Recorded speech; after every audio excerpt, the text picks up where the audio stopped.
Hej, jeg hedder Jørgen. Jeg elsker at fotografere. Jeg kan godt lide at fotografere mennesker. Jeg kan især godt lide den dynamik og det samspil, der opstår mellem modellen og mig, når jeg fotograferer. Sådan der er. Måske tage den ene hånd. Sådan der, ja. Lige nøjagtigt.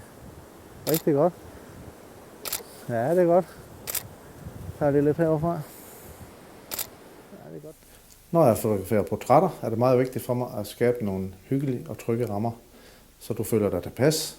Det gør, at jeg kan fordybe mig og skabe det helt rigtige udtryk hos dig. Ja, det er godt det der. Dejligt udtryk. Skide godt. Prøv at se lidt mere eftertænksom ud. Ja, du må gerne kigge hen på mig. Dervæk.